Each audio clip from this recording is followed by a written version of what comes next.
সত্য এটাই যে ভাববে আর নিজেকে প্রস্তুত করে নিয়ে যাবে। গরিব হোক তাতে কিছু আসে যায় না, প্রস্তুতি নিয়ে যদি যাওয়া যায় তাহলে কিয়ামতের দিন কানে ধ্বনি আসবে, ইনতালিকু ইলাল জান্নাতি বিগাইরি হিসাব ওয়ালা কিতাব। তোমার হিসাবও নাই, কিতাবও নাই, তুমি সিধা চলো জান্নাতে। শ্রম পেশার মানুষগুলা রাগ হয় না, বেশি করণীয় আমাদের জন্য আল্লাহ রাখেন নাই। আমিনু আলা রাব্বিকুম, ঈমান তো মাতৃকোলে দিয়েই পাঠাইছেন। সাল্লু খামসাকুম, 5 ওয়াক্ত নামাজ পড়তে হবে। সুমু শাহরাকুম, রমজানের রোজা রাখো। না হজ রাখছে না যাকাত রাখছে, হজও রাখে নাই যাকাতও রাখেন নাই। ঈমান মাতৃকোলে দিয়া পাঠাইছেন, শুধু আমাদের কাছ থেকে চাইতেছেন সাল্লু খামসাকুম, 5 ওয়াক্ত নামাজ পড়ো। সুমু শাহরাকুম, রমজান আসলে রোজা রাখো। মুতু আদখুলু জান্নাতা রাব্বিকুম, মরো আর জান্নাতের ভিতরে ঢোকো। ছোট একটা জীবন কাটাইতে যদি এত শ্রম দিতে হয়, ছোট একটা জীবন 60-70 বছরের জীবন কাটাইতে যদি এত শ্রম দিতে হয়, এক রুমের একটা বাসা বেয়ার করতে যদি এত শ্রম দিতে হয়, মাথার ঘাম পায়ে ফেলতে হয়, স্বামী স্ত্রী 2 জন খাটতে হয় ছোট একটা বাসার জন্য, 2 রুমের না তাও 1 রুমের, তাও কোনো আলাদা কিচেন না, সম্মিলিত কিচেন নিয়া এটা কাটাইতে, এটার জন্যই যদি 2 জনে খাটতে হয়, মাথার ঘাম পায়ে ফেলতে হয়, তাহলে জান্নাত এই দুনিয়ার থেকে 10 গুণ বড় হবে, 10 গুণ বড়। ওটার জন্য তো বেশি চান নাই, বেশি চেয়ে ফেলছে। হ্যাঁ, বেশি চেয়ে ফেলছে। হ্যাঁ, কি রাগ হয়ে গেলেন বললাম দেখা? হ্যাঁ হ্যাঁ, কয়জন শ্রমিক পেশার মানুষ আছে এখানে বড় বড় হাইফাই বাংলো নিয়ে থাকে, 15-16 কামরার ফ্ল্যাট নিয়ে থাকে? কি রাগ হয়ে গেলেন? আমি আপনাদের দুঃখের উপরে বলতেছি, আমিও দুঃখিত, বুঝাইতে চাইতেছি যদি বুঝে আসে।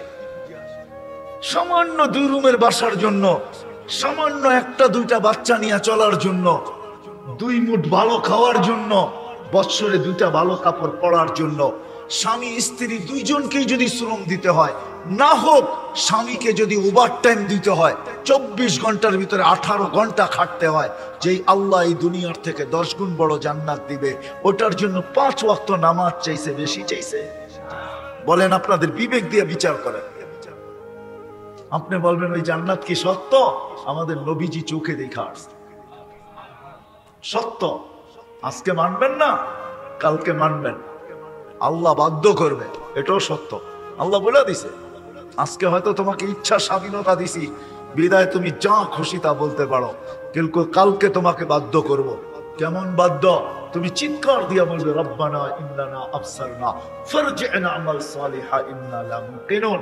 আল্লাহ দেখা ফেলছে, ফিরত পাঠান। কেননা আল্লাহর পরিধির বাহিরে যাওয়া কোনো মতে সম্ভব না।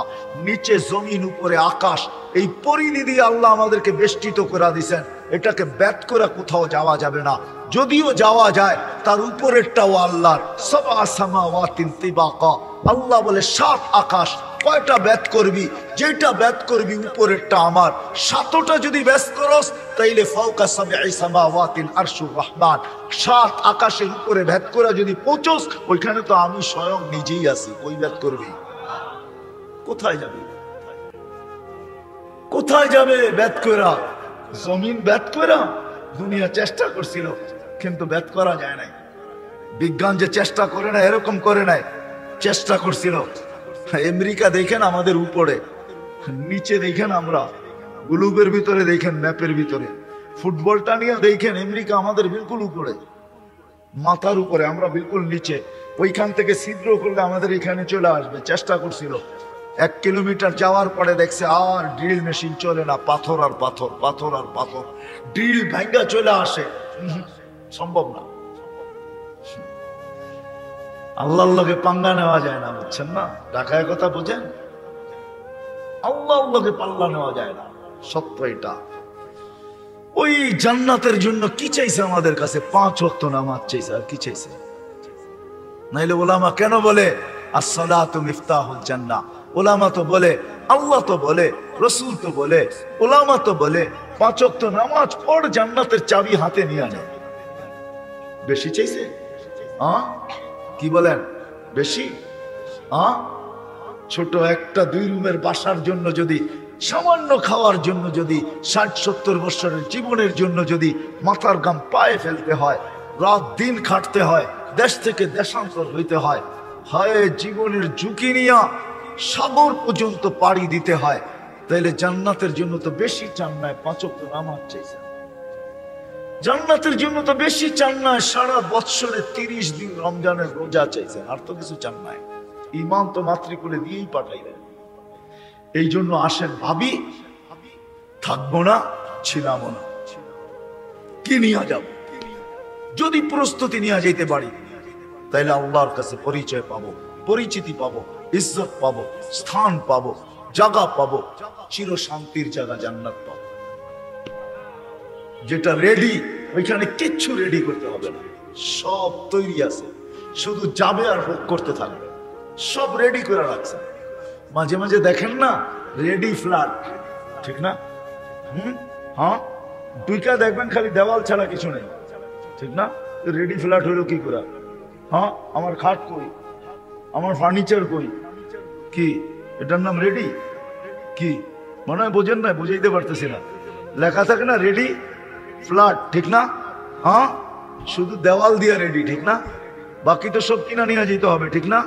জান্নাত এরকম রেডি না, কমপ্লিট রেডি, শুধু ঢুকবে আর বুক করবে, সব রাখা আছে, কিচ্ছু করতে হবে না। মা তাস্তাহি আনফুসুকুম, আল্লাহ রাসূল চোখে দেখা আয়েশা বলছেন, চাইতে দেরি পাইতে দেরি হবে না।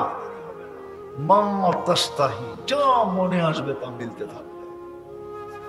দুনিয়ার মতো ছোট 2 ফ্ল্যাট না, 2 কামরার ফ্ল্যাট না, এই দুনিয়ার 10 গুণ বড় একটা জান্নাত, যার মাটি মাটি দিয়া না, মুস্কার আম্বার দিয়া, যার মাটি মুস্ক দিয়া বা জাফরান দিয়া, যার বিল্ডিং গুলা এই দুনিয়ার ইট আর টিন শিল দিয়া না, একটা ইট সোনার, একটা ইট রূপার দিয়া।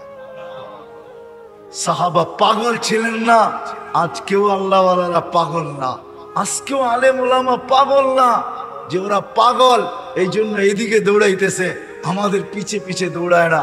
ওরা পাগল না, সাহাবাও পাগল ছিল না, ওনারা জানতেন ওটাই আসল, এটা ধোঁকা। এই জন্যই তো কোরআন বলে লা ইয়াগুররান্নাকুম বিল্লাহিল গারুর, ধোঁকায় নেমে না পড়ো তোমরা। ইয়াউমাত তাগাবুন, কোরআনে একটা সূরাই আছে যার নাম হলো ধোঁকা।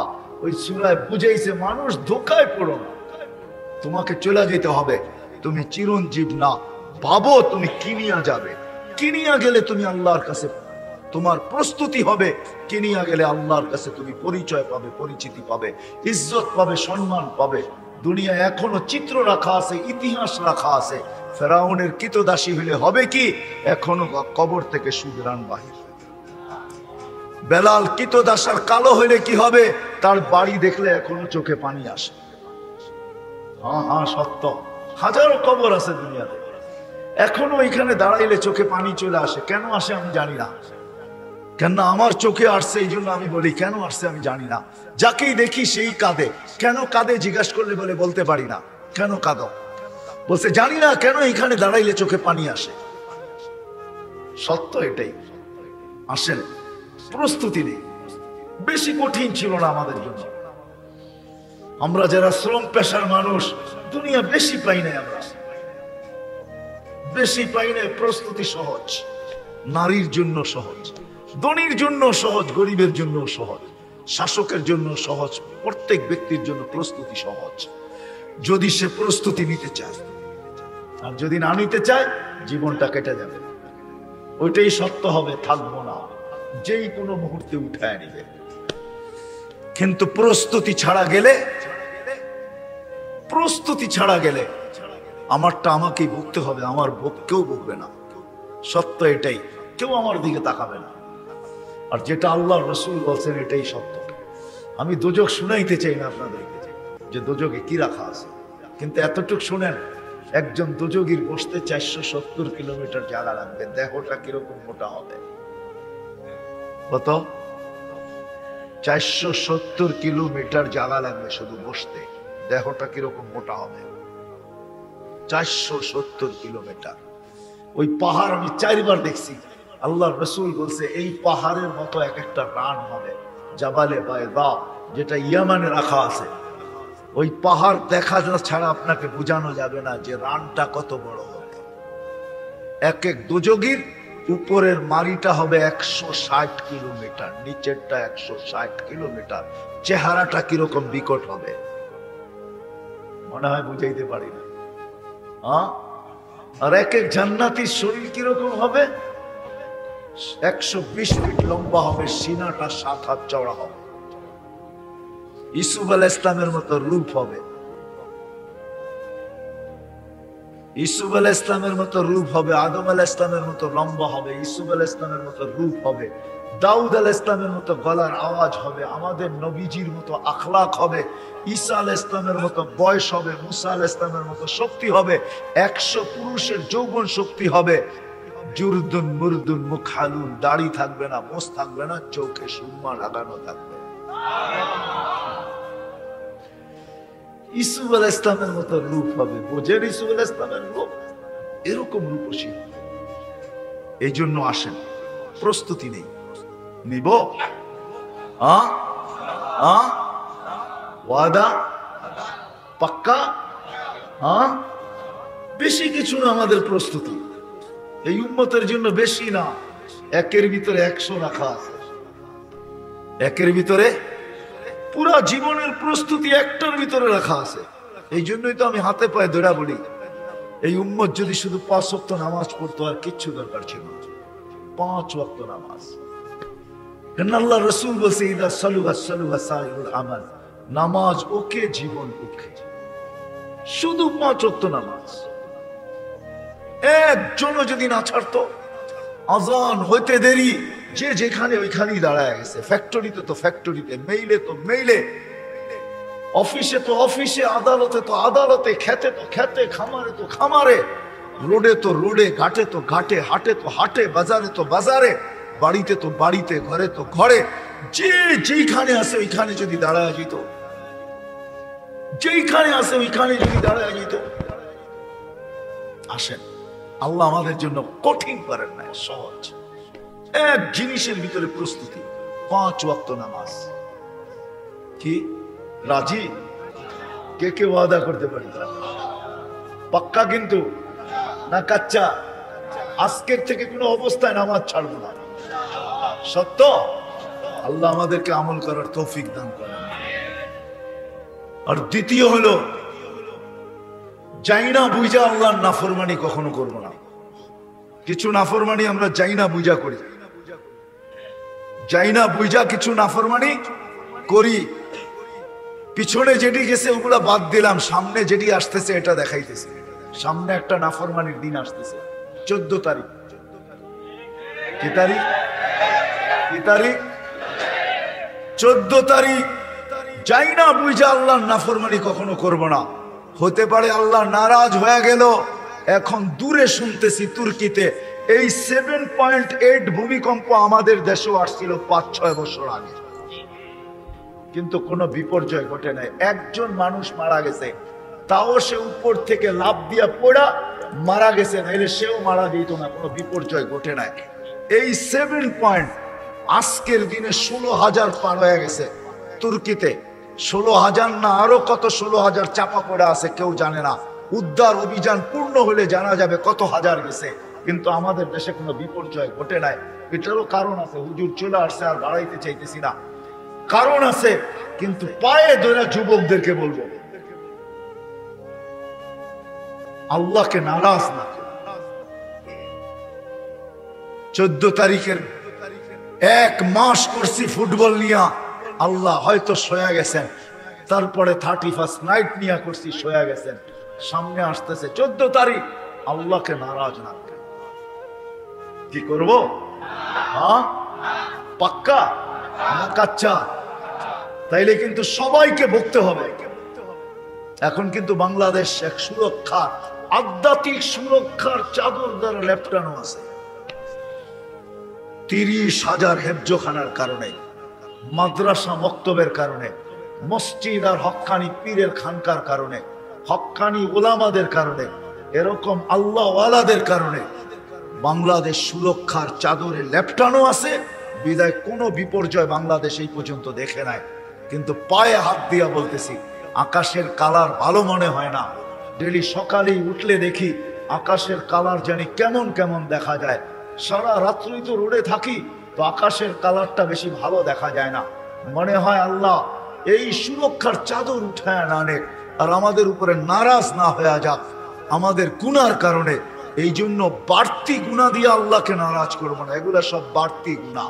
কিছু গুনাহ তো আমরা করতেই আছি, সব সময় করতেছি। 50% লোক বাংলাদেশে নামাজ পড়ে না, আল্লাহ ডাকে তারপরও আসে না। রোজা আসলো 50% লোক রোজা থাকে না। এরকম বহুত নাফরমানি আমরা করি, কিন্তু সব মনে হয় আল্লাহ সয়া যায়। কিন্তু কিছু বাড়তি নাফরমানি আছে, এটা আমরা যদি করলাম আর আল্লাহ নারাজ হয়ে গেল, কোন জায়গায় মোকদ্দমা দায়ের করা যাবে না। এই জন্য পায়ে হাত দিয়া বলি যুবকদেরকে, 14 তারিখ আসতেছে, এই নাফরমানি আমরা করব না। ওয়াদা পাক্কা? চলে যাবেন? হ্যাঁ, কে কে চলে যাবেন? হাত উঠান তো দেখি। চলে যাবেন না? হুজুর আসছে, কথা শুনবো, দোয়া করা আল্লাহর পক্ষ থেকে সিন্নি নিয়ে যাব। আল্লাহর পক্ষ থেকে সিন্নি বুঝেন, সর্বশেষ যখন ঘোষণা হবে পরিসমাপ্তি, আল্লাহ আমাদেরকে মাগফিরাত দান করবে ইনশাআল্লাহ।